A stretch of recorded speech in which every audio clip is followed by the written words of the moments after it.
এই শোনো না, আমাদের অন্ধবিশ্বাস চ্যানেলটি যারা এখনো সাবস্ক্রাইব করেননি প্লিজ সাবস্ক্রাইব করে দাও। আর অল্প কিছু সাবস্ক্রাইবার হলে 1,00,000 পরিবার হবে। সবাই প্লিজ সাবস্ক্রাইব এবং বেশি বেশি শেয়ার করে দাও প্লিজ। আব্বু, কোলে কে তোমার এটা? আর এত রাতে মেয়েটাকে কই পেলে? চাইলো পরপর মেয়ের পানে। নাহিদ বুঝলো মায়ের মনোভাব, তবে কোনো উত্তর না দিয়ে সোজা হাঁটা দিল গেস্ট রুমের দিকে। নম্র আদেশ সৎ তার। কলিজা, একটা স্যুট নিয়ে এসে ওনাকে চেঞ্জ করে দাও। নসিদ ছুটল তার ঘরে। রামিম বসলো সোফায়। মিনারা এলেন পানি নিয়ে, দিলেন ছেলে মেয়েদের। সবার চিন্তিত মুখ দেখে রামিম বলে, চিন্তার কোনো কারণ নেই, মেয়েটা এমন বিধ্বস্ত অবস্থায় গাড়ি নিচে পড়তে নিচ্ছিল। ভাই বলল যে হসপিটালে নিলে সমস্যা হবে, তাই বাসায় নিয়ে আসলো। ছেলেমেয়েরা আগে জিরিয়ে নিক, পরে সব শোনা যাবে, তাই কেউ কথা বাড়ালো না। মুকুল ফোন দিলেন বাড়ির ডক্টরের কাছে। ফোন কানে রেখেই তাকালেন অর্ধাঙ্গীর অভিমুখে। চোখের ভাষায় বুঝিয়ে দিলেন তার আব্বু ভুল কিছু করবে না, শান্ত হও। একটু পর ডক্টর এসে নিরীক্ষণ করে কিছু ওষুধ প্রেসক্রাইব করে স্যালাইন পুশ করে ভালো আছে আর চিন্তার কারণ নেই আশ্বাস দিয়ে চলে যায়। সময় পরে জ্ঞান আসে মৌয়ের। পিট পিট করে কয়েক পাতা ঝাপটে চোখ খোলে। রুমের তীব্র আলোয় আবার চোখ খিচে নেয় সে। ওর নড়াচড়া দেখে সবার চিন্তা কিছুটা কমে এলো। নাহিদ ঘরের চৌখাটে হেলান দিয়ে বুকে হাত গুজে কালশিটে পড়া গালে চেয়ে আছে শানিত চোখে এক ধ্যানে। তার পাশে হাতে কফি মগ নিয়ে দাঁড়িয়ে রামিম দেখছে নাহিদকে, সাথে তার চোখের উৎসকে। ময়ের কাপা শরীর দেখে নসি ডাকলো তাকে। গালে হালকা চাপড় দিয়ে হুঁশে আনার চেষ্টায় কাতর স্বরে ঢেলে ঢুলে ফের পানি চায় সে। এমন করুণ কণ্ঠে সবার বুক মুষড়ে উঠল। ব্যথায় দীর্ঘশ্বাস ছাড়ল সকলে। খানিক সময়ে নিজের অবস্থান নিয়ে আর নসির এমন কর্মে ভয় পেয়ে মৌ আরও সিটিয়ে নিল নিজেকে কাঁথার ভিতর। ভয় পেও না আপু, কিছু হবে না তোমার, নিরাপদে আছো তুমি। ধাতস্থ হয়ে ঘরের চারপাশে তাকিয়ে সুস্থির হয়ে উঠে বসতে চাইলে হাতে টান পড়ে তার। যন্ত্রণা স্থানে তাকায় মৌ, দেখে স্যালাইন লাগানো হাতে। নসে বুঝতে পেরে ধরে বসায় তাকে। ঘাড় ঘুরিয়ে চোখের ইশারায় বোঝায় সবাইকে রুম ফাঁকা করতে। সবাই বেরিয়ে যায়। নার্গিস রহমান কিচেনে গেলেন স্যুপ বানাতে। নাহিদও গেল মায়ের পিছু, মানাতে হবে ওনাকে। আমার মেয়েটা কি ফ্যাকাশে মুখ নিয়ে ঘুরবে? ছেলের কথায় বিরস মুখে রইলেন তিনি। নাহিদ এগিয়ে এসে এক হাতে আগলে নিল মাকে, বলল, আম্মু, মেয়েটা বিশ্বস্ত, এভাবে ফেলে আসি কি করে? আর হসপিটালে নিয়ে সমস্যা হতো। আজ আমার মেয়েকে অচেনা লাগছে কেন? বলে মায়ের নাক টেনে দিল সে। নার্গিস রহমান ছেলের কপালে চুমু এঁকে বললেন, তা না আব্বু, লোকে কি বলবে তাই নিয়ে ভাবতেছি। ভাবি, তুমি আবার কবে থেকে লোকের কথায় কান দাও? মিনারার কথায় তাকায় ওরা ওনার পানে। অন্য হাত বাড়িয়ে আগলে নিল মনিকে একপাশে। প্রসন্ন কণ্ঠ নাহিদের, এই তো আমার আর এক মেয়েও আমার পাশে। সকালে ধানের শীষে বিন্দু শিশির কণা রবির আভার ছোঁয়ায় চিকচিক করছে। হেমন্তের উত্তরীয় পবনে শরীর কাটা দেয়। সকালের রোদ আর মৃদু কুয়াশার মিশেলে স্বর্ণালী প্রতাপে মোহকৃষ্টে নজর ফেরানো দায়। চড়ুইয়ের দল ঝাঁক বেঁধে দোল খাওয়া ধানের ক্ষেতের উপর উড়াউড়ি করছে সকালের ভোজন সারতে। ধ্যানের পরাগরেণু গন্ধবহে মিশে উপভোগ্য করে টানছে কীট পতঙ্গকে। মিঠো পথে এই সকাল জালি টানা জাল নিয়ে হেঁটে যাচ্ছে গ্রামের সরল লোক বিলে মাছ ধরতে। ছাদে দাঁড়িয়ে রামিম সব অভিভূত নজরে পরখ করছে গ্রামের স্নিগ্ধতা। সচরাচর সকালে ওঠা হয়ে ওঠে না তার, কিন্তু এই কদিন গ্রামের এই সুন্দর মনোন্নয়ন প্রতিচ্ছবি গেঁথে নিচ্ছে সে মন মস্তিষ্কে। মিথিলাও নিচে নেমে বাগানে আসলো। দোলনায় বসে চায়ের কাপে চুমুক দিয়ে আশপাশ নজর বোলায়। রামিম ছাদ থেকে তা দেখে দৌড় দিল নিচে নামতে। গন্তব্য মিথিলা।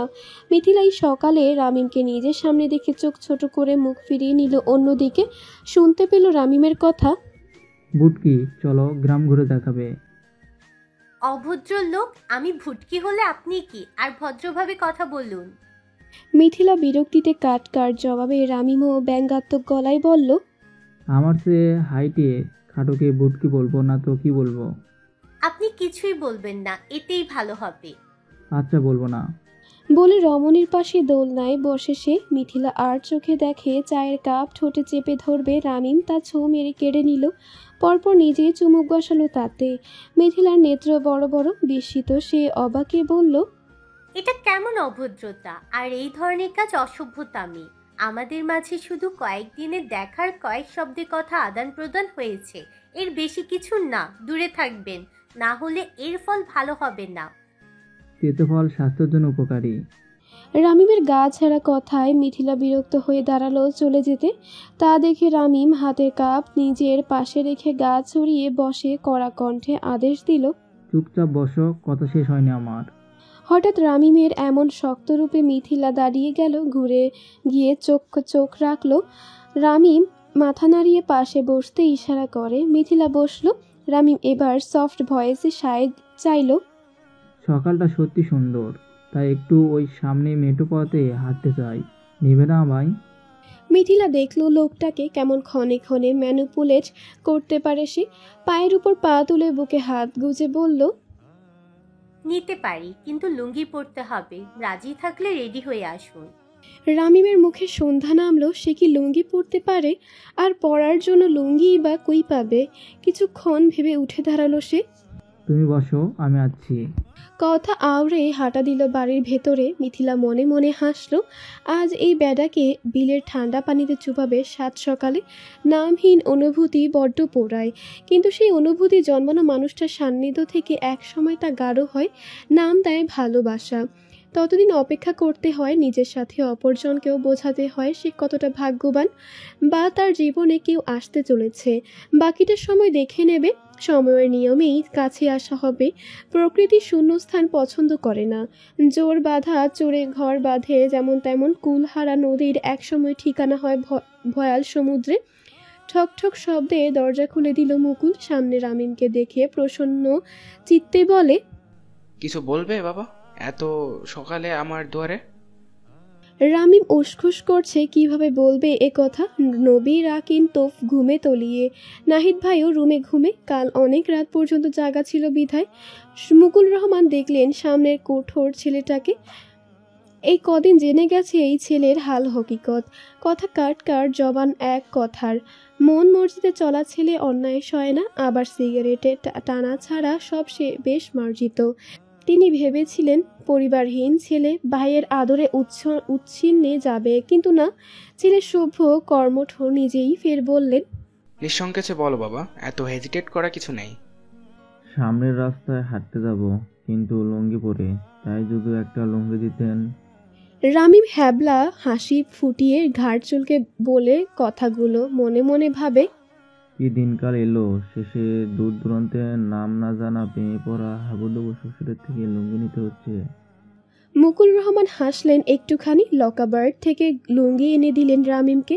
রামিম তা উল্টে পাল্টে দেখতে লাগলো, এটা পরবে কিভাবে সে। অসহায় মুখ করে তাকালো হবু শ্বশুরের পানে, বলল, পড়তে তো পারি না। মুকুল রহমান রামিমের ঘাড় চাপড়ে হাসি দিলেন। রুমের ভেতর নিতে নিতে বলতে লাগলেন, বাঙালি পুরুষের ঐতিহ্য লুঙ্গি, আর তোমরা এখনকার ছেলেরা লুঙ্গি পরতে পারো না? রামিম লজ্জা পেল খানিক। মুখে কথা নেই, চুপচাপ দাঁড়িয়ে বাবার বয়সী লোকটা স্নেহপরায়ণতা দেখতে লাগলো। লুঙ্গি পরে আসলো রামিম বাগানে মিথিলার কাছে। মিথিলা হাঁ হয়ে দেখছে শহুরে অভদ্র পুরুষ লোকটিকে। পরনে তার সাদা শার্ট, বুকের ওপর দুটো বোতাম খোলা, পায়ে চপ্পল। শুভ্র লুঙ্গিতে আজ অন্যরকম লাগছে। সকালের রোদে চোখ মুখ যেন আরো গাঢ় লাল হয়ে উঠেছে। মিথিলার এমন হা হওয়া দেখে রামিম চোখে হাসলো। এক হাতে লুঙ্গির নিচের অংশ একটু উপরে তুলে ভাব নিয়ে ভ্রু নাচালো, চুটকি বাজিয়ে বলল, চলো। মিথিলা মুখ বাঁকালো। বসে থেকেই অগোছালো বাঁধা চুলগুলো ছেড়ে দিয়ে তা পুনরায় খোপা করছে। রামিম তা মুগ্ধ নয়নে দেখছে। যখনই মিথিলা ওড়না মাথায় দিবে, রামিম থামিয়ে দিল তাকে। নিজেই ওই ওড়না তুলে দিল মাথায়। এটা করতে বেশ লাগে তার। মাথায় এইভাবেই ওড়না দিলে মেয়েটাকে মোহনীয় লাগে তার কাছে, সাথে তৃপ্ত হয় এটা ভেবে যে কেউ দেখবে না আর ওকে। মিথিলা চুপচাপ। কাজ শেষ হলে গটগট পায়ে হাঁটা ধরল সামনে। রামিম মুচকি হেসে পিছু ধরল সপ্তাদশীর পেছন পেছন। কুয়াশা ভেদে মৃদু সূর্যকিরণ উকি দিচ্ছে। মেঠো পথে আগ পিছু রামিম মিথিলা কদম মিলাতে ব্যস্ত। পৃথিবীতে এর চেয়ে সুন্দর আর কিছু আছে কিনা জানা নেই রামিমের। তবে আজ এই সকাল বেশ সুন্দর, যার কাছে সব ফিকে। সব হাঁটার মাঝে মিথিলার বাঁধা চুল খুলে গেল। ওড়নার নিচে বাড়তি খোলা চুলগুলো দেখা যাচ্ছে। রামিম চোখ নামিয়ে নিল বুকের বাঁ পাশে হাত রেখে। রাস্তার পাশে জলাশয় দেখে মিথিলা দাঁড়ালো, রামিমের দিকে ফিরে আবদার ছুড়ল, ওই যে লাল শাপলা দেখা যায়, তুলে দিন। রামিম একবার মেয়েটাকে আর একবার শাপলা ফুল দেখতে লাগলো। এই সকালে এমন ঠান্ডা পানিতে নামলে অবস্থা টাইট হবে। নিজের হাতের তর্জনী আঙুলটা বুকে ঠেকিয়ে বলল, আমি পানিতে নেমে শাপলা তুলে আনবো। আর কেউ আছে এখানে নাকি আমি নিজেই নামবো? রামিম থতমত খেয়ে গেল। কি করবে ভাবতে ভাবতে জাল কাঁধে পাশ কাটিয়ে যাওয়া লোকটাকে থামিয়ে সাহায্য চাইল সে। লোকটা রহমান বাড়ির মেয়েকে দেখে হাসি মুখে পানিতে নেমে ফুল তুলে দিল। মিথিলা মুখ কালো করে ফুলগুলো নিয়ে রামিমকে ঝাড়ি দেওয়া গলায় বলে, কোনো কাজের না আপনি। পানিতে চুবানোর ভালোই ফোন দিয়ে এঁটেছিলে। মিথিলা মুখ টেরি করে পায়ের জুতা খুলে এগিয়ে ধরল রামিমের দিকে। মানে এটা নিজেই বহন করো, আমি খালি পায়ে হাঁটবো। রামিম ধ্যানে থেকেই হাতে নিল জুতা জোড়া, হাঁটা দিল আবার পিছু পিছু। হাঁটুর সমান খোলা চুলের বাড়তি অংশ ওড়নার নিচ দিয়ে উকি দিচ্ছে। ভি শেপে বুকে ওড়না দিয়ে ছড়িয়ে মাথায় কাপড় দেওয়া, হাতে একগুচ্ছ লাল শাপলা। নুপুর পায়ে মেঠো পথে মারিয়ে যাচ্ছে রামিমের বুকে তোলা এক মেয়ে। রামিম চেয়েই শুধু, মুখে পরিতৃপ্তির রেশ উপচনা। জমিনের কোলগেসে শুভ্রবরী, তোমার কমল পদপিষ্টের আলিঙ্গনে শিশির ফোটায় সৌন্দর্য ছড়ানো দুর্বাঘাস্য ভেঙে পড়ে যাবে। ঘোর লাগা কণ্ঠে বলে দিল রামিম, সহসাই রাগ ঢাক না রেখে। তা শুনে হাঁটা থামিয়ে মিথিলা ঘুরে চাইল রামিমের চোখে। নজর স্থির করে বিরোধ করল সে, আপনি রাজনীতিবিদ না হয়ে কবি হতে পারতেন। কাব্যিক শব্দচয়ন সুন্দর আপনার। মেয়ে, মিথ্যে নয় এটা, আর আমার চোখে তাকাবে না এভাবে। মিথিলা এগিয়ে এলো রামিমের মুখ বরাবর। ঠিক সেই দিন যেমন রামিম ওর কানে ফিস ফিস করে বলেছিল, তেমন করেই পা একটু উঁচু করে বলল, কিভাবে তাকালাম? অষ্টপুঠে হাসি ধরে পিছিয়ে আসলো। রামিম বলল কাট কিন্তু নম্র স্বরে, রায়হান শব্দের অর্থ তৃষ্ণাহীন, কিন্তু বিশ্বাস করো, এই আমি তোমাকে দেখার পর তৃষ্ণার্ত হয়েছি, বেসামাল হয়েছি। এর নাম জানা নেই আমার। এমন সিদ্ধাস্তে হৃদয় হরণ করব, রুহু অব্দি বেখবর থাকবে। উল্টো ঘুরে ফের বলল, দূরে থাকবেন জনাব, আমি যথেষ্ট ছেলে মানুষই করি, সামলানোর সাধ্য আপনার নেই। আর সৌন্দর্যের পিছে ছোটা পুরুষকে আমি কাপুরুষ মনে করি। নজর সংযত করুন। তারিফ করলাম মেয়ে, এই শাহ রায়হান রাহিম অযথা কারো তারিফ করে না, আর রাহিমের জিনিস সেটা সে ভালো করেই সামলাতে জানে। মিথিলা অবাক, অধিকারহীন প্রশংসা নাজায়েজ জনাব, সামলানো এখনো বহু দূরের কথা। মিথিলার নাখোশ কথায় আর কথা বাড়ালো না রামিম। সে জানে তার পরিধি, জন্ম নেওয়া অনুভূতি, অধিকার সে তো আজ বাদকাল নিয়েই ছাড়বে। তখন চুপ থাকবে না। আর বোকা মেয়ে সৌন্দর্যের তারিফ শুনে উল্টো ভাবলো, জিভ দ্বারা গালে ঠেলে হাঁটা দিল আবার। গুনগুন করে গেয়ে উঠল, এই পথ যদি না শেষ হয় তবে কেমন হতো তুমি বলো তো, যদি এই পৃথিবীটা স্বপ্নের দেশ হয় তবে কেমন হতো তুমি বলো তো। ফরজ সালাতের মধ্যে দিয়ে শুরু হয় রহমান বাড়ির নিত্য সূচনা। বাড়ির দুই গিন্নি, রান্নাঘরে পুরুষ দুজন বসার ঘরে সকালের চা খবরের কাগজ নিয়ে ব্যস্ত। এমন সকালে নসির নাস্তা ট্রে নিয়ে বের হলো মৌয়ের রুম থেকে। দরজা ভিজিয়ে দিয়ে ঘুরে দাঁড়ালো, দেখে নাহিদ দাঁড়িয়ে কয়েক হাত দূরে। সকালের শরীর চর্চা করে নামলো মনে হয় ছাদ থেকে সে। পরনে ওভারলং ঘামে ভেজা টি শার্ট, শর্টস, গলায় তোয়ালে পেঁচানো, হাতে পানির স্পট। ভাইকে দেখে হাসি মুখে বলল, ফ্রেশ হয়ে এসো, নাস্তা করব। উনি এখন কেমন আছেন? জানতে চাইল বোনের প্রতি উত্তরে। ভালো আছে এখন, কিন্তু পায়ের ক্ষত সারতে সময় লাগবে একটু। আচ্ছা, আমি ফ্রেশ হয়ে আসছি। নওশী চলে গেলে নাহিদ প্রবেশ করে ঘরটায় পারমিশনও নেওয়ার প্রয়োজন মনে করে না। মৌ হেডবোর্ডের হেলান দিয়ে আধশোয়া হয়ে শুয়ে আছে, ব্যান্ডেজে মোড়ানো পা বালিশের উপর রাখা। নাহিদকে রুমে আসতে দেখে অপ্রস্তুত হলো কিছুটা, কাঁথা দিয়ে ঢেকে নিল পা সহ বুক। অপরিচিত লোকটার কোলে উঠে রাতে আবার বমি করে দিয়েছিল মনে পড়তেই মুখ অন্যদিকে ফেরালো। নাহিদ মুচকি হেসে বসে পায়ের কাছে বেডে, কথা পারে নিজে থেকেই। মৌ সুলতানা ইন্টার্নি করেছে ঢাকা মেডিকেল কলেজে, বাড়ি নীলফামারীতে। নিজের পরিচয় এভাবে একটা অচেনা মানুষের থেকে শুনে চোখ বড় বড় করে তাকালো মৌ। তাজ্জব বনে বিস্মিত গলায় বলল, আমার পেছনে গোয়েন্দার কাজ করছেন নাকি? তা নয়। ছোট কথাটায় মৌ চোখ নামিয়ে নিল, কিন্তু বুঝতে পারল তাকিয়ে দেখছে লোকটা তাকে। বোঝে এমন নজরের মানে তারা গভীর নজরে পিষ্ট করছে। মৌ উসখুস করে উঠলেও নজর সরানা নাহিদ। কিছু পল চেয়ে আদেশ সুর তার। পায়ের ক্ষত নিয়ে হাঁটাহাঁটি করবেন না। মৌ এবার পূর্ণ দৃষ্টি দিল লোকটার দিকে। নিয়ে আসা থেকে দৌড়ঝাঁপ করছে, রাতে গুরুজনের কষ্ট হবে ভেবে নিজেই সবকিছু করেছে, সাথে সকাল হতেও দেখতেছে বাড়ির লোকগুলোকেও সে খোঁজ খবর নিচ্ছে, যত্নাতের কমতি রাখেনি। যেন কতকালের পরিচিত মুখটায় নহর নিপাতিত মৌয়ের। মুকুল রহমান দেখতে একটু শ্যাম, কিন্তু ওনার বউ মাশাল্লাহ, যার ধরন ছেলেমেয়েরা পেয়েছে, কিন্তু মেজো মেয়ে আরও সুন্দর। ধূসর রঙা টানা টানা চোখে যে কাউকে ঘায়েল করতে সক্ষম, মনেই হবে না বাঙালি মেয়ে। আবার এই ছেলে পুরোই মায়ের কার্বন কপি, কথার ধরন, চোখের মনি মায়ের মতো গাঢ় কালো, গায়ের রংটাও ফ্যাকাশে সাদা, কিন্তু শক্তপোক্ত পেটানো শরীর দেখে খটকায়। মনের প্রশ্নটা করেই ফেলল সে সংকোচ না করে রেখে। আপনি কি সহস্র বাহিনীতে ছিলেন? কেন মনে হলো তা? উত্তর না দিয়ে পাল্টা প্রশ্ন নাহিদের। না মানে আপনার কথা পুরো করতে দিল না নাহিদ, ঝুঁকে গেল মুখের সামনে। হঠাৎ কাণ্ডে মৌ পিছু হেলে হেডবোর্ড পিঠ ঠেকিয়ে সিটিয়ে গেল। ওষ্ঠপুট হাসি হাসি করে হাত বাড়িয়ে পানির পটটা বেড সাইড টেবিলে রেখে আবার সোজা হয়ে বসলো নাহিদ। মৌয়ের বেগতিক ভাব দেখে মুখ ফিরিয়ে ঠোঁট কামড়ে হাসি নিয়ন্ত্রণ সে শ্বাস ছেড়ে দুষ্টুমি করে বলল, আপনি কি আমায় পরখ করছেন এই নজরে? মৌ থতমত চেহারা নিয়ে চায়, চেহারার তেমন ভাব, তাই প্রশ্ন করল। আর কিভাবে দেখলো সে? নাহিদ তা দেখে আরো অপ্রস্তুত করতে বলল, আপনার আশিক আপনার পথ চেয়ে। মৌ হেডবোর্ডে গা ছেড়ে দিয়ে দীর্ঘশ্বাস ছাড়লো একটা। মুহূর্তেই স্বাভাবিক হয়ে মুখ অন্যদিকে ঘোরায়, চোখের কোণায় জমা হওয়া জলকণাটুকু আড়াল করার চেষ্টায়। অপ্রস্তুত নয়, গা লেগেছে কোথাও। আপনার মামার সাথে কথা বলেছি, আসছে তারা। বিস্মিত মৌ মাথা ঘুরিয়ে কথা বলতেই ভুলে গেছে, যেন অবাক নেত্রে ড্যাব ড্যাব করেছে সুতনু পুরুষটার দিকে। হাজার অথিত প্রশ্নের চোখে নাহিদ তার সম্মোহনী দৃষ্টি তাক করে এক হাত তার ঘাড়ের কাছে হেডবোর্ডে রেখে সামান্য ঝুঁকে উষ্ণ গলায় আওড়ালো, বিয়ে করবেন আমায়? এমন কর্মে মৌয়ের শরীর অসাড় হলো প্রায়। মস্তিষ্ক বিভ্রম ডোবে, কায়া কঠিন, কোন ঝড় যেন কর্ণে যাওয়া কথায় বিমূর্ত সে। অবিশ্বাসে দোলা চলে হা হওয়া ঠোঁট নেড়ে কাঁপা কাঁপা গলায় বলে উঠল, কি বলছেন এইসব? যা শুনলেন তাই।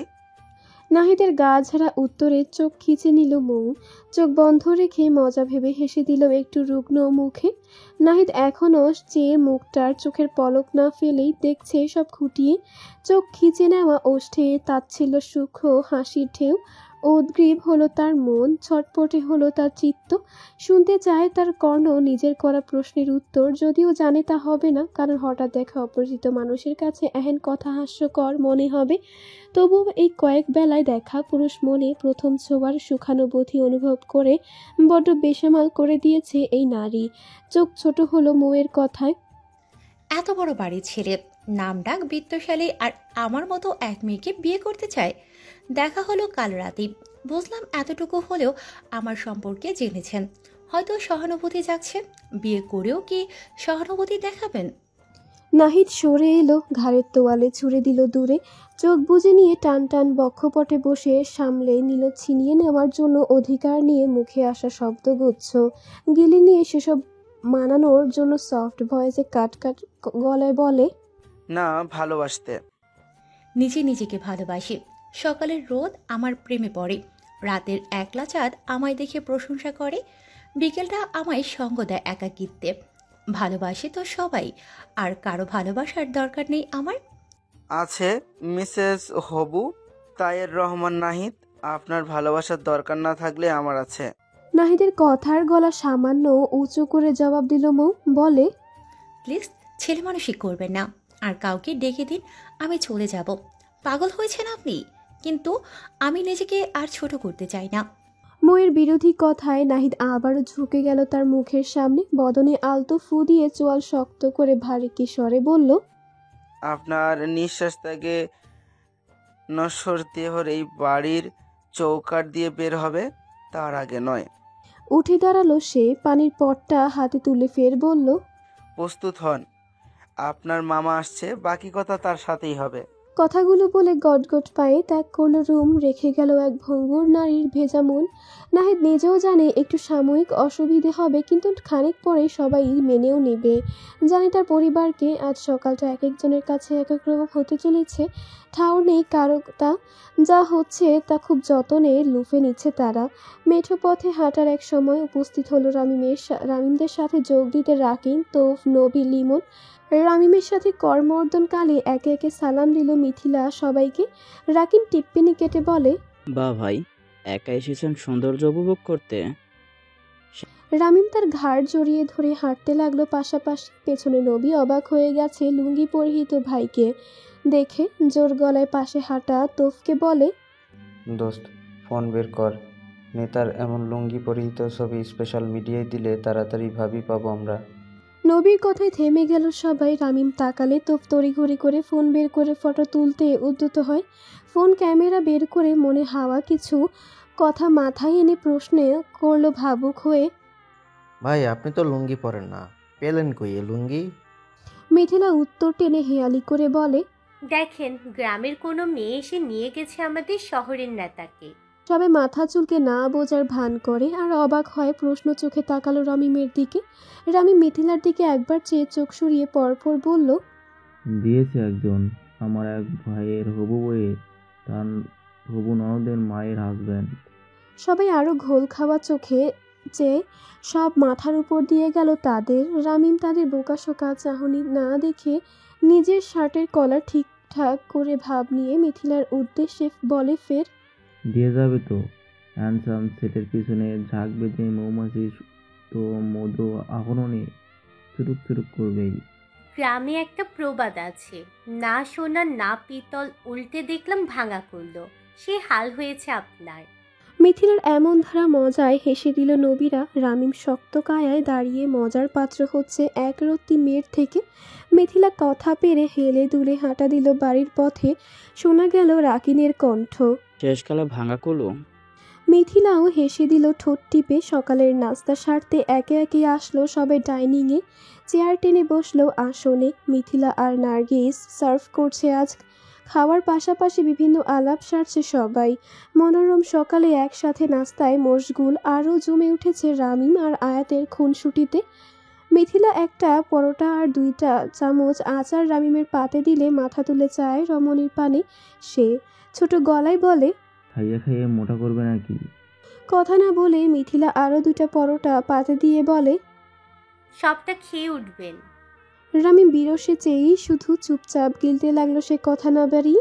নাহিদও সবাইকে একবার পরোক্ষ করে গলা ঝাড়া দিল সবার মনোযোগ পেতে। চোখ খিচে তপ্ত শ্বাস ছেড়ে নিল ঝড় ওঠানোর জন্য। দৃশ্য তো গুমোট ভাব ধরল নাহিদের কথায়। আমি মৌকে বিয়ে করতে চাই। টেবিলে উপস্থিত রামিম, নবী, তোফ, রাকিন, আয়াতের বাবা, নাইম, নসিম, মিনারা রহমান, পারু, মুকুল রহমান, রফিকুল রহমান, লিমন। সবার হাত থেমে গেল সহসাই। অবাক নেত্র তাক করে হতবুদ্ধিতে ঠোঁট দুটো আলগা হলো একে অপরটার থেকে। মিনারা রহমান আতকে ওঠেন। কি কর্তব্য বিমূঢ় সবাই। বিহ্বলিত কণ্ঠে পুনরায় জিজ্ঞেস করে নার্গিস, কি বললে তুমি? শ্বশুরের দিকে তাকিয়ে চেয়ে নালিশি কান্না ভেজায় গলা তার। বাবা শুনলেন কি বললো ও? আপনি বলুন, আমি ভুল শুনলাম? বৌমা দাঁড়াও, এতটা উত্তলা হয় না, কথা বলছি আমি। শেষ করে তাকালেন ভদ্রলোক নাতির পানে। নাহিদ নির্লিপ্ত, চুপচাপ খাবার খাওয়াতে ব্যস্ত সে। চোখ প্লেটে নিবদ্ধ। কথাটা বলে কার কি প্রতিক্রিয়া তাতে যেন তার কিছু যায় আসে না। সবাই আজ দেখছে এক ছেলেকে যে কিনা কখনো পরিবারের বাইরে কিছু করে না, বাড়ির অন্তপ্রাণ তার এহেন উপইট রূপ। তাজ্জব বলে ঢোক গিলছে সকলে এখনও রফিকুলের স্বাভাবিকতা দেখে। মুকুল ছেলে মেয়ের সঙ্গ দিলেও রফিকুল রহমান এমন নয়। তার কথা হাজারে কেন লাখে একজন বড় বউ আসবে রহমান বাড়ির। তিনি বিরোধ স্বরে এক কথায় নিপত্তি টানল গুমট ভাবের। ওই মেয়েকে আজকেই বিদায় করো। হাফ ছাড়লো, অবকাশ দিল না। শোনা গেল নাহিদের গাম্ভীর্য জবান। বিয়ে করলে ওনাকেই করব। আমার সিদ্ধান্ত জানিয়ে দিলাম, তোমরাও সেটাকে সম্মান করবে। নাহিদ বাবার উপর কথা বলতেছে, এত অধঃপতন! নওশী মিথিলা মায়ের নাম সম্বোধনে আশ্চর্যান্বিত চোখে তাকালো। জানা মতে কখনো মায়ের মুখে আব্বু ডাক ছাড়া শোনেনি তারা। নাহিদও চোখ তুলে মায়ের কাঠিন্য রূপ দেখে নিল। তিনিও সম্ভ্রান্ত ঘরের মেয়ে, ছাড় দিলেও ব্যক্তিত্বের অবক্ষয় মানবে না, তাই বলে ছেলের মন বুঝবে না এটাও আশা করেনি নাহিদ। মুখের খাবারটুকু আর নামলো না গলা দিয়ে, চেয়ে রইল ছলো ছলো চোখে। তাদের কথোপকথন শোনা যাচ্ছে নিচতলার গেস্ট রুম পর্যন্ত। মো শুনছে তাদের দ্বৈধ আলাপচারিতা। না পেরে ব্যান্ডেজ পেঁচানো পা নিয়ে খুঁড়িয়ে খুঁড়িয়ে হেঁটে উপস্থিত হলো ডাইনিংয়ে। পিনপত নীরবতায় পিল পিল পায়ের আওয়াজে সবাই নিজেদের সর্বস্তা নেত্র ফেলল তার উপর। নাহিদ শক্ত চোয়ালে একটা টেবিলে চাপড়ে হুঙ্কার ছুড়ল। আপনাকে এই পা দিয়ে হাঁটতে নিষেধ করেছি না? ময়ূর ছোট্ট কলিজা ছলাৎ করে উঠল এমন তীক্ষ্ণ হিক্কার শব্দে। আপনাতেই বুকে হাত উঠে গেল তার। সকলেরা একই অবস্থা, কিছু বলবে তার সুযোগ না দিয়েই নাহিদ এগিয়ে এসে সবার সামনে পাজা কোলে তুলে নিয়ে এগুলো গেস্ট রুমের দিকে। সবার বড় বড় বিস্মিত বিহ্বল অবস্থা আমলেই নিল না নাহিদ। ছেলের এমন কাণ্ডে আঁচলে মুখ গুজে ফুপিয়ে উঠলেন নার্গিস। দীর্ঘকায় শ্বাস টানলেন মুকুল। রফিকুল রহমান না খেয়ে উঠে গেলেন সেখান থেকে। মিনারা ছেলের গমন পথে চেয়ে ভারী লোচন ঝাপটে। রিক্ত সকালে নিজ আলিশান কামরায় উপর হয়ে ঘুমে মগ্নরাজ। এসির হিম গায়ে কাটা দিবে তবুও কোমর অব্দি কমফোর্ট টেনে উন্মুক্ত পিঠে গভীর ঘুমে সে। সকালের মৃদু রবি কিরণ দামি পর্দা ভেদ করে আছড়ে পড়ছে পোক্ত ডরসামে। চকচক করছে ফর্সা খাজ খাজ জিম করা পেটটা। দেরিতে ঘুমানোর ফলে আজ সকালে এখনো ঘুম ভাঙেনি তার। হাত দুইটা বালিশের নিচে দিয়ে চেপে ধরে রাখার জন্য বাইসেপস স্তন ফুলে আছে, সাথে ভার্টিবাল কলাম দুইটা উঁচু হয়ে যেন আকৃষ্ট করছে ভানুর রশ্মিকে। দরজার এপাশ থেকে ডাকছে সাইমা খালা। কতক্ষণ বাসায় অফিসের লোক এসেছে। হেরে গলায় ডাক আর দরজার চপাট ঘাত শুনে রাজ নড়ে চড়ে উঠল। শান্তির গভীর নিদ্রা ভাবনা থাকলেও চোখে মুখে বেশ অলসতা তার। সময় নিয়ে আর মোড়া ভাঙল সে। হাতরে ফোন খুঁজে সময় দেখে উঠে বসে ওপাশের ডাকের ঘুম নরম স্বরে উত্তর দিল, খালা ফ্রেশ হয়ে আস, তুমি যাও। পরনে শুধু শর্টস রাজের। খালি গায়ে তোয়ালে ধারা মুখ মুছতে মুছতে ওভাবে নিচে নামলো সে ফ্রেশ হয়ে। সোফায় গা এলিয়ে বসে ডান পাটি টেবিলে তুলে দিল। হাতে তোয়ালে পাশে রেখে দিয়ে ঠোঁটে সিগারেটের শলাকা চেপে ধরালো দু হাতে। রাজের সামনে অফিসের স্টাফরা, মিস মিনা, অ্যাসিস্ট্যান্ট মাহবুব, অ্যাসিস্ট্যান্ট মাসুদ, ম্যানেজার জয়নুল দাঁড়িয়ে। হাতে তাদের ফাইলপত্র। রাজ সিগারেটে টান দিতে দিয়েই চোখের ইশারায় কথা বলে তাদের। মুখ খুললেন জয়নুল। স্যার, ডিলটা ক্যান্সেল হয়েছে। তারা প্রফিট বেশি চায়, তাই আমরাই আর আগাইনি বলে হাতের ফাইলটা এগিয়ে ধরে বলে, ফের সাইন করে ডিসমিস করে দিন স্যার। রাজ তা নেয় না। মিস মিনার দিকে চেয়ে বলে, কলেজে আমার বাড়ি ফিরবে, চপার পাঠাই দিও, আবার হামলা হতে পারে। মাথা নাড়ায় মিনা। তা দেখে গলা উঁচিয়ে ডাক দেয় গার্ড প্রধানকে। বসের ডাক শুনে তড়িঘড়ি সেখানে উপস্থিত হয় বিশাল দেহরক্ষক ডন। শটান দাঁড়িয়ে বসের হুকুম তামিলের সারাধীন। মনে হয় সে একটা শব্দ বের করে না মুখ দিয়ে, শুধু নিঃশ্বাসের আর রাজের প্রশ্নের উত্তর দেওয়া ছাড়া। বাস্টারটাকে ধরেছ? এই বিষয়ে তোমার থেকে কোনো ইনফরমেশন পাইলাম না। বস, কাজ চলছে। হামলা যারা করিয়েছে তাদের থেকে ছোট স্যার যে তথ্য পেয়েছে সেটা সঠিক না, সেই অনুযায়ী পরবর্তীতে আরও খবর পেয়েছি উপর মহলে হাত আছে, কিন্তু প্রমাণ পেতে একটু সময় লাগবে। নির্ভুল তথ্য বের করে আনবো। এখনো রোবট বনে দরাজ গলায় ভাষণ মতো উত্তর দিল ডন। রাজ চোখ বন্ধ করে নিল, কপালের নীল রগ স্পষ্ট ফুটে উঠেছে তার। উত্তরটা মন মতন হয়নি। কিছু পল চুপ থেকে হুঙ্কার ছুড়ল তার স্বরে। সময় নাও, কিন্তু ব্লাডিটাকে আমার চাই। নাও লিভ। যেভাবে এসেছিল সেভাবেই বেরিয়ে গেল সে। রাজ বাম হাত দিয়ে কপালে ঠেকিয়ে মস্তক হেলিয়ে দিল সোফার হাতলে। উপস্থিত তাদের চিত্ত থরথর, মাথা নিচু করে দাঁড়িয়ে এখনো টিপ টিপ বুক নিয়ে চিন্তায় কেমন করে কথা আগাবে। সময় নিয়ে মিস মিনা ভয়ে ভয়ে রাজে দৈনিক রুটিন বলতে আরম্ভ করলো। স্যার, আজ রিয়েল এস্টেট বিষয়ে ইভেন্ট আছে, আর কিউআর কোম্পানির সাথে মিটিং। মিনাকে আর বলতে না দিয়ে উল্টো ভরাট কণ্ঠে থামিয়ে দিয়ে বলল রাজ, ইভেন্টে যাব, সব মিটিং ক্যান্সেল করে দিন। আর খামার বাড়িতে সব ঠিক করুন। দুপুরের লাঞ্চ ওখানেই করব। বাকি কাজ পেন্ডিংয়ে রেখে দিন। আসতে পারেন আপনারা এখন। আর কারো সাধ্য নেই বলার কিছু। সবাই বেরিয়ে গেল তাদের প্রস্থান পথ চেয়ে। সাইমা খালা দাঁড়ায় রাজের সামনে, বলে, বাবা কফি দিব? না খালা, সকালে কিছু খাবো না, বেরোবো আমি। শহর থেকে একটু দূরে বিশাল ফার্ম হাউস, গাছগাছালি, মাছ চাষের জন্য কৃত্রিম পুকুর, গোরশালা। আধুনিকতার সাথে প্রকৃতির মিশেল যেন অনিন্দ সুন্দর করে তুলেছে জায়গাটি। রাজ আসার আগে তার একমাত্র উকিল বন্ধু রিফাতকে ডেকে নিয়েছে এখানে। হাঁটছে তারা দুজন। রাজের পরনে শুধু জিন্স প্যান্ট, হাঁটু অবধি তা গোটানো। বেলা পড়া, সকালের রোদ ঠেকাতে চোখে সানগ্লাস, রোদের আভায় পেটানো উন্মুক্ত দেহ লালচে গোলাপি দেখায়। খালি পায়ে বেশ ম্যানলি কদমে হাঁটছে পাশাপাশি দুই বন্ধু। হাঁটার গতি স্মিত হয় রিফাতের কথায়। শালা তুই ছুটি কাটাবি, কিন্তু আমায় কাজ ফেলে আসতে বললি কেন? আমার বোন নেই, আর তোর তো খবরই পাওয়া যায় না। বিয়ে করে বউয়ের আঁচলের তলায় লুকিয়েছিস, তাই গর্ত থেকে বের করে আনলাম। বিয়ে তো করিসনি, বুঝবি কি? বন্ধুর উত্তরে রাজ চুপ, উদাস দৃষ্টি অবলোকনে চারপাশ।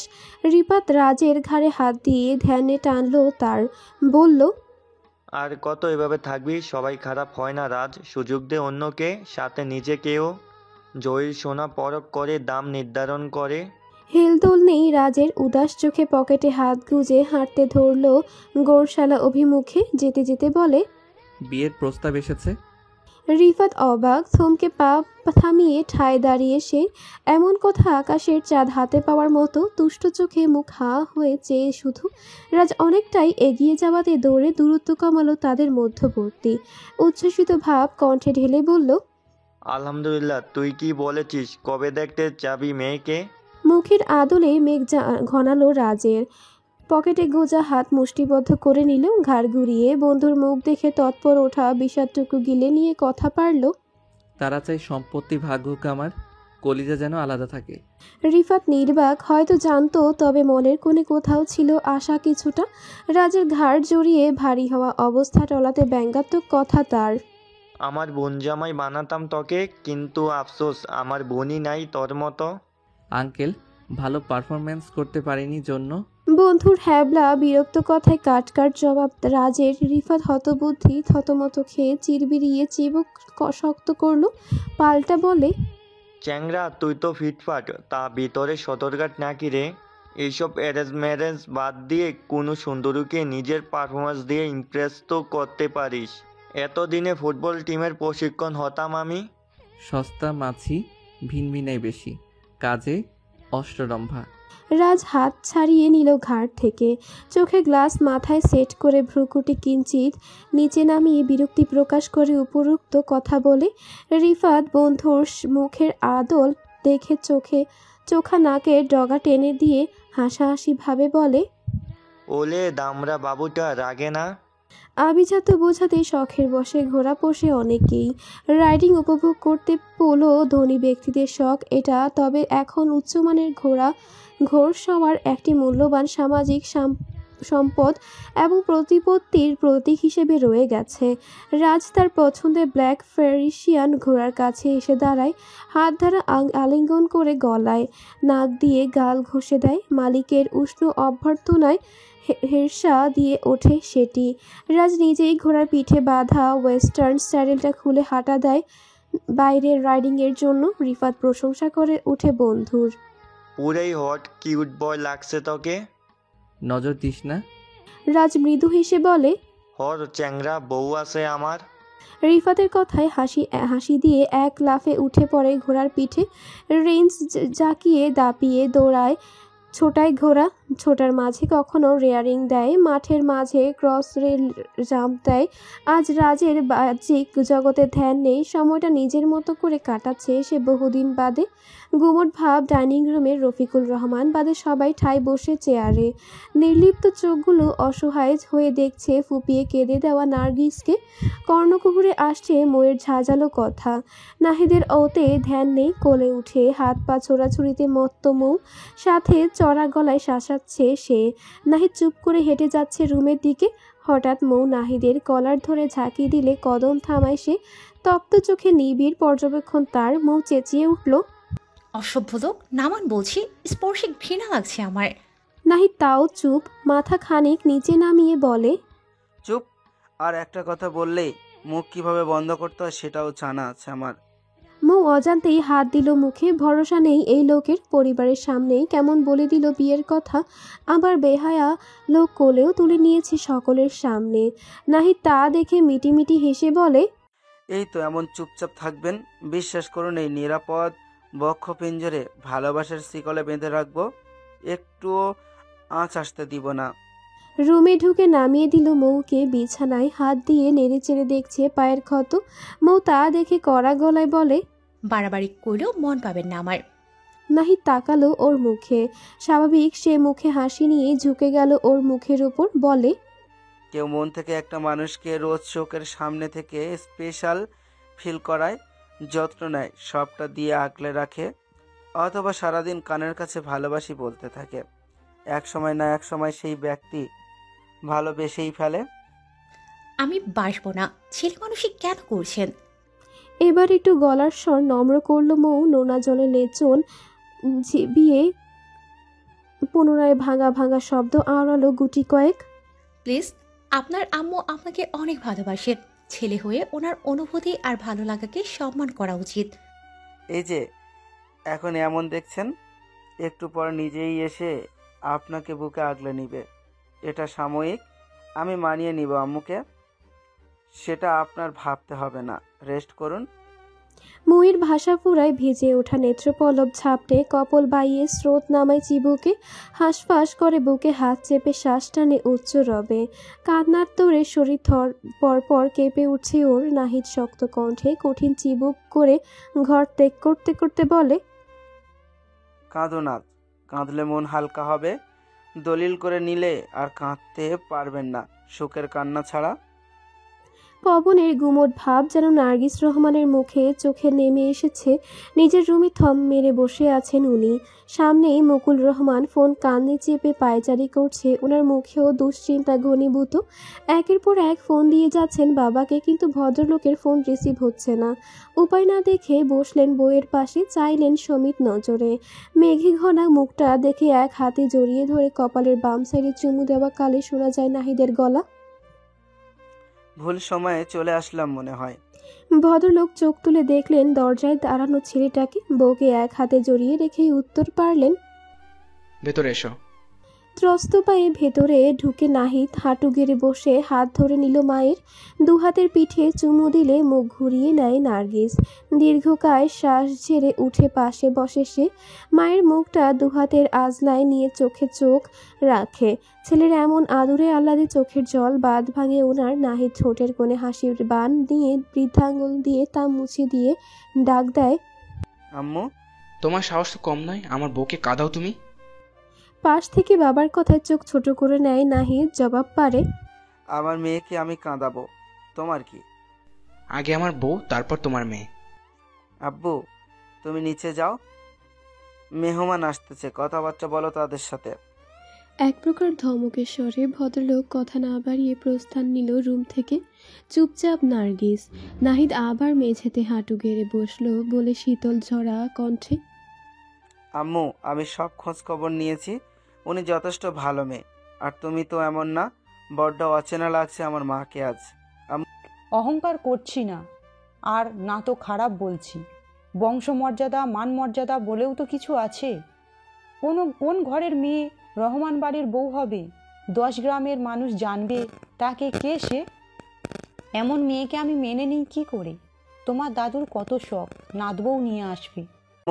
উনি এখন আমার সাথে জুড়ে যাবে। ওনার অতীত আমি হব, আর ভবিষ্যতও আমার মান মর্যাদার জানবে সবাই ওনাকে। আমার নামে নাম হবে মিসেস তায়েব নাহিদ রহমান। এটাই ওনার পরিচয়, এর বাইরে কিছু ছিল না আর থাকবে না। কণ্ঠে আরো মাধুর্য ঢেলে বলে, প্লিজ আম্মু, তুমি কি চাও না আমি ভালো থাকি? তোমার ছেলের জীবনে এমন কেউ আসুক যে তোমার প্রতিচ্ছায়া হবে। ছেলের আদুরে গলায় আর নোনা জলে টলমল চোখ দেখে আর কথা বাড়ালেন না তিনি। ছেলের হাতের পিঠে চুমু দিয়ে হাস্যমুখে অনুমতি দেন। চোখ মুখে পরিতৃপ্তির হাসি। দ্রুত উঠে দাঁড়ালো নাহিদ। তাড়া দেওয়া ভঙ্গিতে বলে, দ্রুত রেডি করে দাও ওনাকে, আমি কাজী আর ভাইদের ডেকে আনছি। ভদ্রমহিলা হেসে দিলেন ছেলের তাড়া দেখে, বললেন, যাচ্ছি। হাতে শাশুড়ি মায়ের শাড়ি গহনার বাক্স নিয়ে থামলেন গেস্ট রুমের সামনে। পাশে নওশী দরজা খুলে দিলে ঢুকে যান ভেতরে। সব বিছানায় রেখে তাকালেন মৌয়ের মুখে। মৌও তাকিয়ে। নার্গিস একটু ঝুঁকে থুতনি ধরে ডানে বামে করে দোয়া পরে ফু দিলেন। হাসি হাসি মুখ করে বললেন, আল্লাহ তাআলা কোনো কিছুর অভাব দেয়নি আমায়, বাবার বাড়িতে না শ্বশুর বাড়িতে। রাজকন্যা থেকে রানী হয়ে এসেছি এই বাড়িতে। একটাই ননদ ছিল, কিন্তু শাশুড়ি ছিল না। আমার হাতের স্পর্শে এই বাড়ির প্রতিটা ইট গেঁথে দিয়েছি আমি। এত বছর আগলে রাখার ভরা সংসার আমার। তিনটা মানুষের অগোছালো সবটাই সামলেও একটুও ভাটা পড়েনি আমার সত্তায়। ননদ রূপে বোন পেয়েছি, সে কখনোই আমার সমকক্ষ হতে চায়নি। আমার ছেলে মেয়ে অন্তর প্রাণ তার। সবার সবটাই জানবে। আশা করি তুমিও তোমার জায়গায় যোগ্য বউ হবে। ছেলে মেয়েদের বিরোধ করব এমন অশিক্ষিত নই আমি। তবে সোহাগদের তোমার ঠাঁই একটু ভাবায় আমায়। কিন্তু ছেলের কথা মেনে নিলাম তোমায়। এই ভরা সংসার এখন তোমারও হবে। আমার ছেলের সম্পূর্ণটাই তোমায় দিলাম। গুছিয়ে তোমার মতো করে নিও। মেয়ের একমাত্র ঠাঁই আর অভিভাবক হয় তার স্বামী। আমার ছেলে খাঁটি সোনা। নিজের ছেলে বলে বলছি না, তোমারই সে, জেনে নিও। মৌ ফেল করে চেয়ে, শুধু বলার নেই কিছু তার। যেন জীবন্ত কোনো পুতুলকে ভোলানোর চেষ্টা। সোজা হয়ে ইশারায় দাঁড়াতে বললেন মৌকে। শাড়ি পরাবে জন্য লাল বেনারসি আর ভারী ভারী পুরনো কালের গহনা পরে লাল টুকটুকে বউ সেজে বসে আছে মৌ। মুখে রানী নির্জীব হয়ে ঠায় বসে সে। সবাই ডেকে যাচ্ছে কিন্তু নড়তে পারছে না কেউই। নিচে মৌয়ের মামা মামি বসে। মেয়ের মন বুঝে আবার মৌয়ের কাছে আসলেন তার মামি। মামিকে পেয়ে পুনরায় কান্নায় ভেঙে পড়ে, জড়িয়ে ধরে। পিঠে হাত বুলিয়ে দিতে দিতে বোঝায় মৌকে, মা, আমার একটা পরিবার চাইতি না? দেখ কত ভালো পরিবার। ছেলের এক কথায় আমাদের সাথে সম্বন্ধ করলো। বাড়ি থেকে নিয়ে আসা, আবার আতিথিয়তাও সম্মান দেওয়া কোনো অংশে কম করলো না। এমন ছেলে পাওয়া যায় না মা। অনেক সুখী হবি, দেখে নিস। বুঝিয়ে শুনিয়েও নিতে না পেরে উঠে গেলেন তিনি। এসে মেয়েকে বোঝানোর চেষ্টা করছে, না পেরে সব ছেলের হাতে ছেড়ে দিলেন সব। বিয়ের কার্যক্রম চলছে। কাজীর চারপাশের সোফায় বসে বাড়ির সকলেই। দুপুর সময় তাই ও বাড়ির পুরুষ সব কর্মক্ষেত্রে। নবী শুধু উপস্থিত আর নাইম। রামিমের নজর শুধু মিথিলার উপর তাড়িয়ে তাড়িয়ে দেখছে। সে শাড়ি পরেছে, তাতেই রামিম ঘায়েল। মৌ মামির সাথে নিচে আসলো না জন্য নাহিদ উঠে গেলে নিজেই আনতে। এভাবেই বসে থাকবেন? নিচে সবাই অপেক্ষা করছে।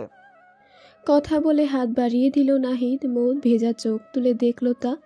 বোঝা গলায় বলল, জানাশোনা নেই। এই সম্পূর্ণ অজানা মানুষের সহানুভূতি হতে হবে। অজানাতেই নতুন সূচনা হয়। আমি সবটাই খোলা বইয়ের মতো একান্ত আপনার। শুরু থেকে সবটা জেনে নিয়েন। কথা দিচ্ছি প্রতিটা শব্দোচ্চারণে প্রেমে পড়বেন আমার। সেটা সহানুভূতি নয়, সময় নিয়ে জেনে যাবেন। চোখের ইশারায় হাত ধরে উঠে পড়তে বলল সে। ময়ের হেলদোল নেই দেখে মিছে ধমকি সুরে বলে, উঠবেন নাকি কোলে ওঠাবো? ভারী হওয়া শরীর আর বিক্ষিপ্ত মন নিয়ে উঠে দাঁড়ালো মৌ। ধরল না হাত মানুষটির, পা বাড়ালো মোড় নেওয়া জীবনের সন্ধিক্ষণে। নোনা জল কপল বেয়ে গড়ার মাটিতে তা মারিয়ে দীর্ঘশ্বাস নিয়ে হাঁটা দিল কারো লিখিত দলিল হতে, নিজের পাশে কারো অস্তিত্বের অগাধ বিচরণের অধিকার দিতে।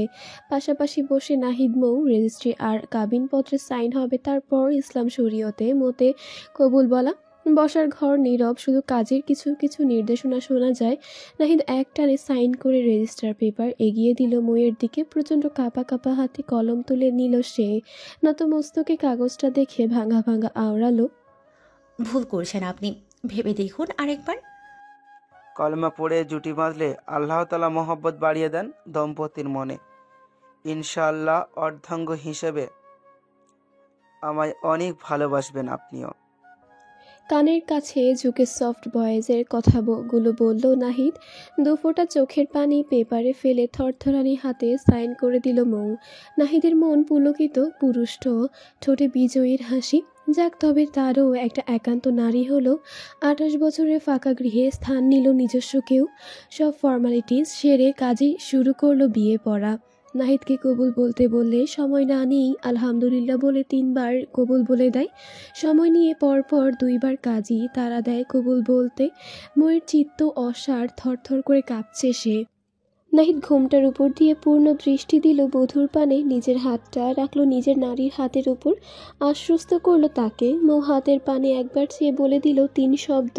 বাধা পড়ে গেল 2 মেরুর দুজন, যাদের জানাশোনা দেখা মাত্র কয়েক বিকেল। বেখবর তারা একে অপরের ভবিতব্য নিয়ে, কিন্তু জোড়া বাধায় আজ চোরই দুজন একীভূত। একে অন্যের পরিপূরক কবুল শোনা মাত্র কাজী আলহামদুলিল্লাহ বলে উঠলে সকলের তা অনুসরণ করে সমস্বরে বলে ওঠে। মোনাজাত শেষে ধুম পড়ে মিষ্টি মুখ করার। রামিমের কোলে বসে আয়াত খেজুর খাচ্ছে। রামিম তাই যত্ন নিয়ে বীজটা আলাদা করে দিচ্ছে ছোট আম্মুটাকে। মিথিলা পায়েসের বাটি রামিমের দিকে এগিয়ে দিয়ে বলে, নতুন চাচুকে পেয়ে মনিকে ভুলে গেছো? হিংসে হচ্ছে তোমার? কেন, আমারও আব্বু আছে। বাবা রাজকন্যা? হ্যাঁ, আপনার রাজকন্যা হলে বুঝবেন। মেয়ের বাবা হন, দোয়া করি, তাহলে বুঝবেন রাজকন্যা কত আদরের আর শখের হয়। দুনিয়া তার পায়ের নিচে রেখে দ্বিতীয়বার ভাববেন না। ঘুম হারাম করা নারীর এমন কথায় অস্ফুট বিড়বিড়িয়ে বলল রামিম, আমার রাজকন্যার মা তুমি হলে মন্দ হয় না। কিছু বললেন? বুঝতে না পেরে প্রশ্ন করল মিথিলা। না না না, কিছু না। হাত বাড়িয়ে পায়েসের বাটিটা নিয়ে নেয় সে। মুখে হ্যাবলা হাসি তার। সময় বহমান, স্রোতের পিঠে হারিয়ে যায় ফেলে আসা দিন। ক্যালেন্ডারের পাতায় ভাষ্যমতে এক এক নামে ধরাতে ঋতু আসে যায়।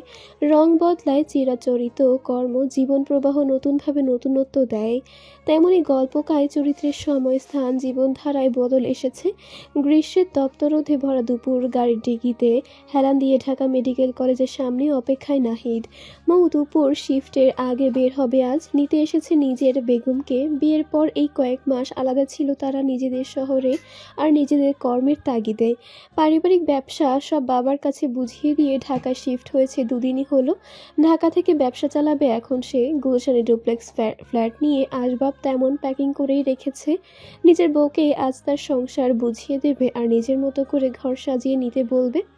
নওশী, মিথিলা, রফিকুল আর মিনারা রহমান নতুন বাসায় নতুন বইয়ের জন্য পথ চেয়ে সবার সাথেই অনেকটা মিশে গিয়েছে মৌ। সম্পর্কের বন্ধনে একটু একটু করে জড়িয়ে যাচ্ছে সে।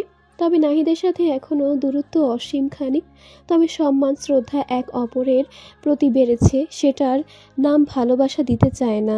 নাহিদ বউয়ের কোনো অসুবিধায় রাখে না, সবটা দিয়ে আগলে রাখছে। কথা হয় রোজ খোঁজ খবর নিয়েছে, ফ্ল্যাট নিয়ে দিতে চেয়েছিল, কিন্তু মৌ চায়নি নিজের বান্ধবীকে ছাড়তে। তবে ড্রাইভার আর পার্সোনাল গাড়ি রেখে দিয়েছিল, টিউশনি করতে হয়নি আর।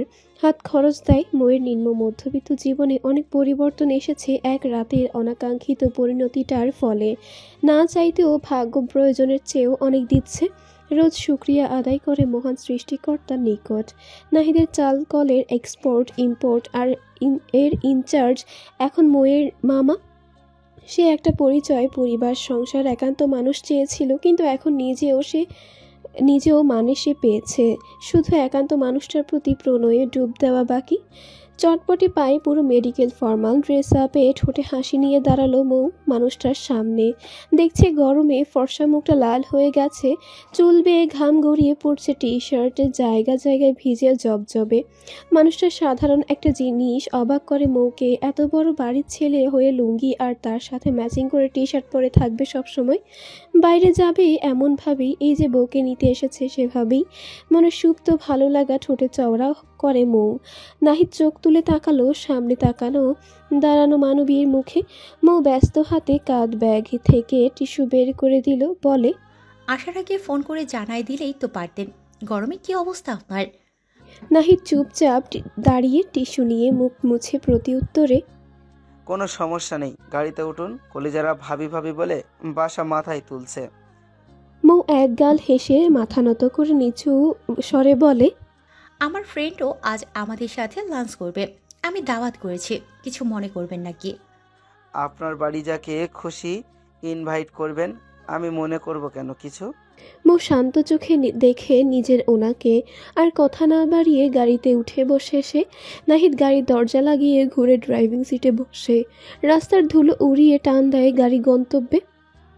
কলিং বেলের শব্দে মিথিলা দৌড়ে এসে দরজা খুলে ঝাঁপিয়ে পড়ে ভাবির বুকে, উচ্ছ্বসিত কণ্ঠে সাদরে জানায়, ওয়েলকাম হোম ভাবি। মৌ বাহুবন্ধনে আগলে নিয়ে হাস্যোজ্জ্বল গলা তার। দস্যি ননদিনী। তাদের এই মধুর বেলায় নাহিদ ফোরন কাটে।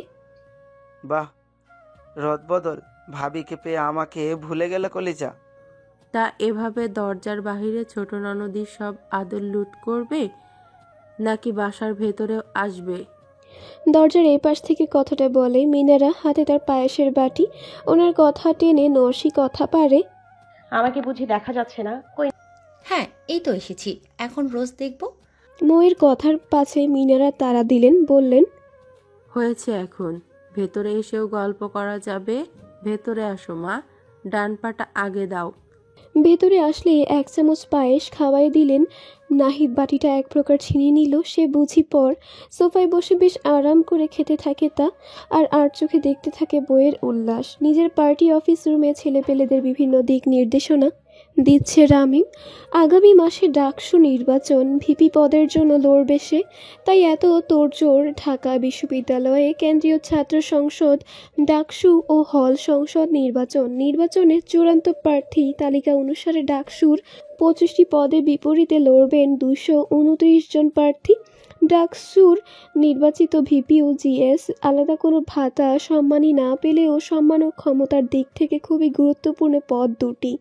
ক্যাম্পাস আর ক্যাম্পাসের ভালো মন্দ ও ভবিষ্যৎ রাজনীতির পথ সুগম করতে এখন থেকে রাস্তা পলিশ করছে রামিম। বেশ ব্যস্ত সে। ক্যাম্পাসের মোটামুটি সব আয়োজনে সামিল হওয়া থেকে সবার সব প্রয়োজনে ছুটছে সে একজন স্বচ্ছ প্রতিনিধি হয়ে। ভাইয়ের প্রতিপত্তি যশ খ্যাতি থাকলেও রাজনীতি টানে তাকে। মিটিং রুমে দীর্ঘ দিক নির্দেশনা দেওয়ার মাঝে নজরে আসে ছেলেদের উসখুস ভাব। কথা থামিয়ে চোখ ছোট করে দেখতে থাকে তাদের। হঠাৎ ভাইয়ের ভাষণ থেমে যাওয়ায় সবাই তটস্থ হয়ে বসলো। রামিম ইশারা বোঝায় কোনো সমস্যা। রাকিন গলা খাকারি দিয়ে বলা শুরু করে, আসলে ভাই, বেলা তো পড়লো, দুপুরের গড়ায় খাওয়া দাওয়া সেরে নিলে হতো না? মানে ওই যে ভাবি বিরিয়ানির প্যাকেট পাঠিয়েছে। আরও কিছু বলতো কিন্তু থেমে গেল রামিমের কথায়। তাই আর কাজে মন নেই তোমার?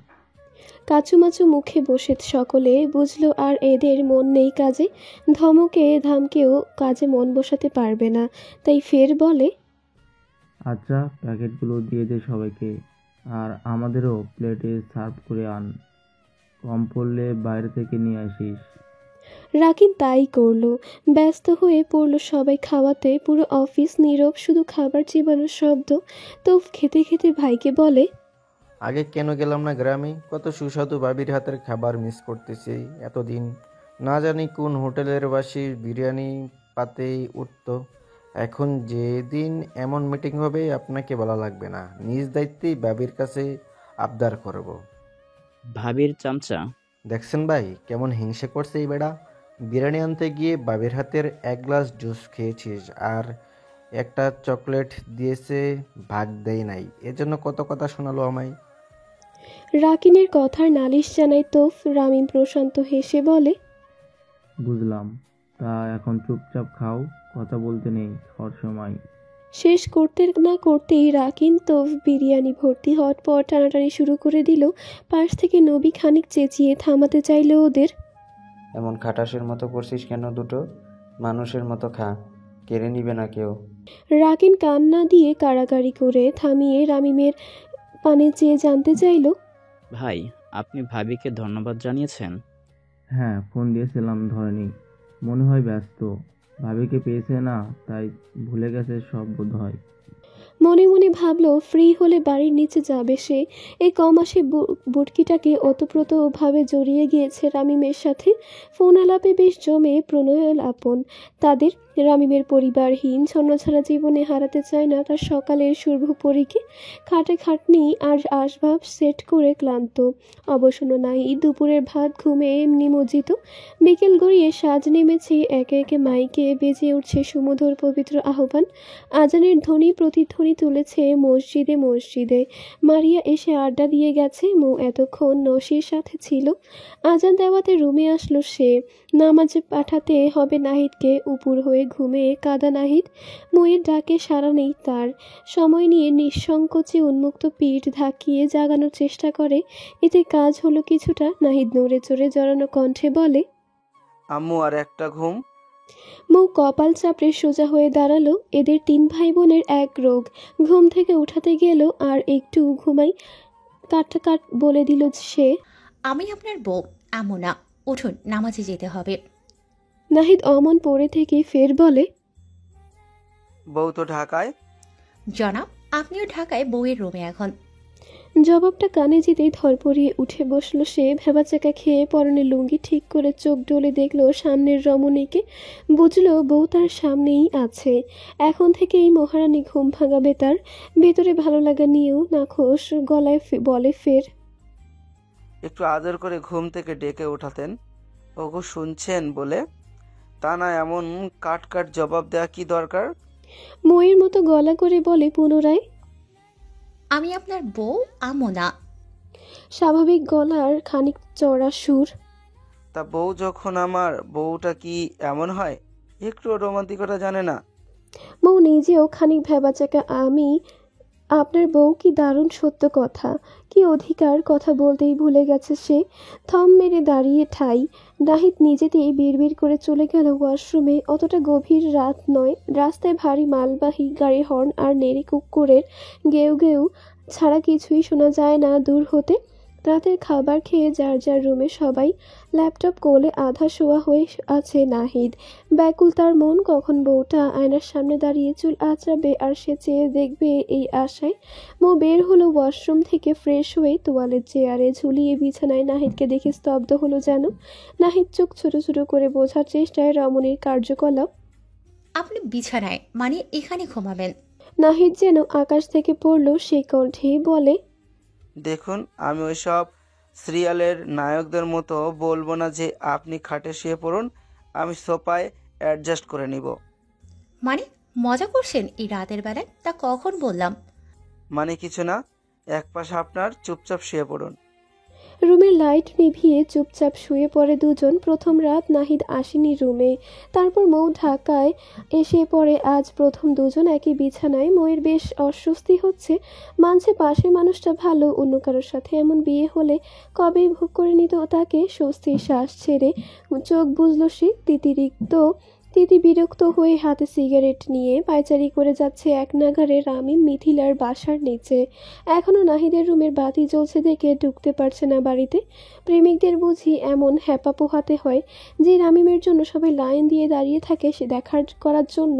সেই আজ চোরের মতো উকিঝুঁকি দিচ্ছে। প্রচণ্ড বিরক্তিতে বাইকের চাকার লাথি বসালো সে। ওপরে মুখ তুলে শুনশান বাড়ি দেখে পকেটে হাত রে ডুপ্লিকেট চাবি বের করে হাঁটা দিল প্রেয়সীর রুমে। পারু থেকে ভুলিয়ে ভালিয়ে নিয়েছে এসে চাবি। আধারে তলিয়ে থাকা বাড়িটায় পা টিপে টিপে নির্দিষ্ট কামরার সামনে এসে নিঃশব্দে রুমের দরজা খুলে ঢুকে গেল সে। হাঁটু মরে মেঝেতে বসে ফোনের ফ্ল্যাশ লাইট জ্বালিয়ে নিয়ে দেখতে লাগলো সুশ্রী সুদর্শনাকে। সারাদিনের ক্লান্তি যেন উবে গেল তার। উচাটন দোল পার হওয়া বুকে যেন শীতলতার পসরা নামলো। খুঁটিয়ে খুঁটিয়ে দেখে মন ভরাচ্ছে এসে। দেখো কেমন বিড়াল ছানার মতো ঘুমে তার শুভ্র পরি। মুখের ওপর আসা চুলগুলো আলতো করে কানের পিছে গুজে দিল। সুপ্ত প্রণয়াকাঙ্ক্ষায় বিড়বিড় বলল, একটু নাকে নাক ঘষে দেই, শুধু একটু। পরপর সামনে নিল নিজেকে, ওষ্ঠপুট বাঁকিয়ে কমফোর্ট টেনে ঠিক করে দিল। চকলেট ফুলের বুকেটা বেড সাইড টেবিলে রেখে কলম আর এক টুকরো কাগজ খুঁজে তাতে চিরকুট লিখে দিয়ে আবার মুখটায় গভীর নজর বুলিয়ে নিল। বলল ঘুমন্ত পরীটাকে, প্রহর গুনছি আমি, অসহায় কেবল তুমিতেই। এত কমল তুমি, আমি শুয়ে দিলে মুখটা যাবে না তো? তবুও বেহায়া হয়ে নাকের ডগায় আঙুলের স্পর্শ দিয়ে তপ্ত শ্বাস ছেড়ে বেরিয়ে গেল সন্তর্পণে। মেদুর রাঙা সূর্যকিরণ উকি দিচ্ছে ধরায়, উত্তপ্ততা ছড়াচ্ছে আর আভায় ধরণীতে। গ্রামের মতো শহুরে সকাল হয় না, অলসতা ঝেড়ে উঠে পড়ে মিথিলা। বিছানা থেকে নেমে ওয়াশরুমের দিকে এগোতে নিলে চোখে পড়ে উপহারগুলো। চোখ কুঁচকে নেয় সে। এই সকালে এগুলো কে দিয়ে যাবে? দরজা তো লক করাই আছে। চোখ বুলিয়ে নজরে আসে চিরকুটটা, হাত বাড়িয়ে তা তুলে নেয়। লেখাটা পড়ে ঠোঁট ফুটে লাজা রঙে হাসি। দুহাতে লাজুকলতায় মুখ ঢেকে নেয় মিথিলা। আমি এসেছিলাম নিভতে, ভাবলাম শুভ্রপরী ঋণী ঋণী সমিষ্ট স্বর শুনব বলে বহুদিন বাদে, কিন্তু ঘুমপরীর আদরের ঘুম না ভাঙ্গিয়ে ফিরে এসেছি চোখের তৃষ্ণা মেটাতে। চিরকুটটা যখন পড়বে মনে করবে আমার পুরুষ্টপ্রা ওষ্ঠ তোমার কপালে ভালোবাসার পর দিচ্ছে। মিস করতেছি তোমার ঘুমু ঘুমু ফোলা স্নিগ্ধ আবরু। শুভ সকাল শুভ্রপরী। প্রাতঃকালে দুষ্ট মিষ্টি খুনসুটির মজে প্রাণবন্ত স্মৃতিনগরের চার দেওয়াল, জিম এরিয়ায় দুই ভাইয়ের হাসি আলাপ সরব করে রেখেছে এই সকালটা। প্রফুল্ল দুই ভাই কুড়িয়ে নিচ্ছে শান বাঁধা মুহূর্তটা। জিম ক্লথ পরা ভারী ডাম্বেল উঠানামা কালে রামিম ভাইয়ের কাছে জানতে চায়, নিয়মিত ভালোবাসার গল্প শুনতে এবং পড়তে আমাদের অন্ধবিশ্বাস চ্যানেলটি সাবস্ক্রাইব করে পাশে থাকা বেল আইকনটি ক্লিক করুন। ধন্যবাদ সবাইকে।